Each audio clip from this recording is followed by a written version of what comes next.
तो आज के इस वीडियो लेक्चर में हम बात करेंगे वैल्यूज के बारे में, मॉरल्स के बारे में और एथिक्स के बारे में।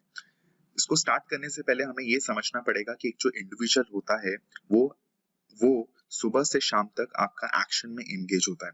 तो क्या हम ये बोल सकते हैं कि भाई individual is equal to action plus thinking? और ये जो इंडिविजुअल होता है जस्ट बिकॉज वो एक्शन में इन्वॉल्व होता है, थिंकिंग में इन्वॉल्व होता है, तो कई बार उसके जो एक्शंस होते हैं that is based on the decision. अब वो जो डिसीजन होता है कभी राइट हो जाता है और कभी आपका रॉन्ग हो जाता है। एग्जाम्पल के तौर पे आप देखो कि अगर कोई सुबह नहीं उठ रहा है, कोई लेट उठ रहा है, तो माँ क्या कहती है कि भाई लोग क्या कहेंगे।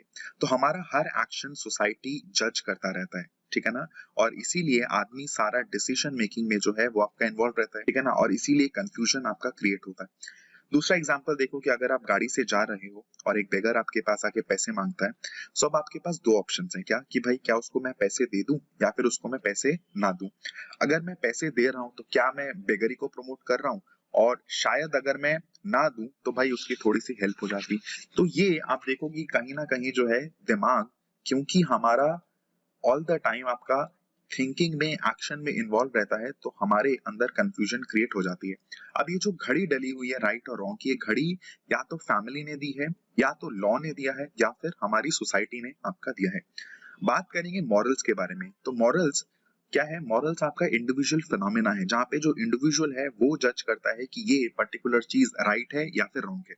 ये क्लियर हो गया। अगर मैं वैल्यूज की बात करूं तो वैल्यूज जो होते हैं ये आपके सोसाइटल है, यानी कि आपके फैमिली, आपके स्कूल, आपके फ्रेंड्स ये वैल्यूज सिखाते हैं। एग्जाम्पल हार्डशिप हो गया, या फिर फ्रेंडशिप हो गया, शेयरिंग हो गया, रिस्पेक्ट करना। और ये जो वैल्यूज हैं ये सोसाइटी टू सोसाइटी आपकी डिफर करती है। वेस्टर्न सोसाइटी की वैल्यूज आपकी अलग होगी, वेरएज इंडियन सोसाइटी की वैल्यूज आपकी अलग होगी। अगर मैं बात करूं एथिक्स के बारे में, तो एथिक्स का जो नेचर होता है वो आपका प्रोफेशनल होता है। लेट्स सपोज कोई एक्स है, x he is a lawyer, और मान लो कि कोई वाई जो है उसने आपका किसी को किल कर दिया, किसी का मर्डर कर दिया। तो एक्स का ये प्रोफेशनल एथिक्स है कि भाई उसको वो सेव करना है। समझ में आया? तो X being a lawyer he is bound to save. ये समझ में आ गया। तो इस टाइप की बहुत सारी सिचुएशंस हैं जहाँ पे एग्जाम्पल देखो कि भाई नॉनवेज खाना सही है या गलत है। क्लियर हो गया।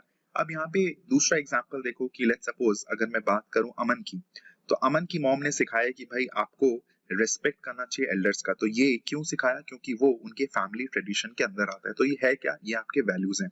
बट अमन जो है वो स्कूल में गया एंड उसने मैम से पूछा कि ma'am can I go to washroom? तो मैम ने मना कर दिया कि भाई नहीं, क्योंकि अगर एक बच्चा जाएगा तो भाई बाकी फिर सब जाएंगे। फिर थोड़ी देर बाद अमन पूछता है ma'am should I go, and ma'am again said no. अब इसके चक्कर में मैम वो अमन जो है वो मैम के ऊपर चिल्ला देता है। तो ये क्या हुआ? ये उसके मॉरल्स हुए। तो वैल्यूज किसने सिखाए? फैमिली ने सिखाए। बट मॉरल किसके थे? वो इंडिविजुअल फिनोमेना है। तो सुनो सबकी करो मन की। तो सुनो सबकी मींस वैल्यूज, वेयर एज करो मन की इज योर मॉरल्स। अब यहाँ पे बहुत सारे आपके डायलेमास क्रिएट हो जाते हैं। फॉर एग्जाम्पल किसी के टांग के ऊपर खंडर चलाना, क्या ये सही है या गलत है? आंसर इज गलत है सर। बट अगर वही डॉक्टर चला दे तो वो उसके मेडिकल एथिक्स के अंदर आपका आ जाएगा। सिमिलरली बॉर्डर पे जो आर्मी है अगर वो एनिमी को मारती है तो दैट इज वॉर एथिक्स। तो अगर हम इसको समझने की कोशिश करें कि जो इंडिविजुअल होता है वो चार चीजों से घिरा हुआ होता है। सबसे पहला हो गया मॉरल्स, कि भाई मेरी मर्जी, मेरे को क्या लग रहा है। So that's why I said कि जो मॉरल्स होते हैं वो आपके इंडिविजुअल फिनोमेना होता है। वैल्यूज की अगर मैं बात करूं तो वैल्यूज में ये होता है कि भाई सोसाइटी क्या कहेगी, रिलेटिव क्या कहेंगे, अंकल क्या कहेंगे, आंटी क्या कहेंगे। क्लियर है? एथिक्स बॉस क्या कहेंगे, ठीक है ना। ओके, उसके बाद नेक्स्ट जो आता है वो आपका लॉ, कि भाई सरकार के भी कुछ लॉज होते हैं कि जिसकी वजह से वो आपके ऊपर लिमिट डाल देती है। समझ में आ गया? सो ऐसे भी सिचुएशंस हो सकते हैं कि जहां पे आप इलीगल काम करके भी आप अपने मॉरल्स को सेटिस्फाई करके रख सकते हो, ठीक है ना। एग्जाम्पल, आप ट्रैफिक लाइट पे खड़े हो और आपके सामने किसी ने किसी का कत्ल कर दिया, ठीक है ना। अब सवाल ये है कि आप क्या करोगे? अगर आपने ट्रैफिक लाइट तोड़ा तो भाई लॉ ब्रेक हुआ, और अगर नहीं बचाया तो आपके मॉरल्स और वैल्यूज जो हैं ये सेटिस्फाइड नहीं होंगे। तो सवाल ये है कि सर मॉरल को फॉलो करना चाहिए या वैल्यूज को फॉलो करना चाहिए, एथिक्स को फॉलो करना चाहिए। That is totally depend upon the context, कि भाई किस कॉन्टेक्स्ट में जो है आप बात कर रहे हो। और इन्हीं वैल्यूज के ओवरलैपिंग की वजह से आपके डायलेमास क्रिएट होते हैं।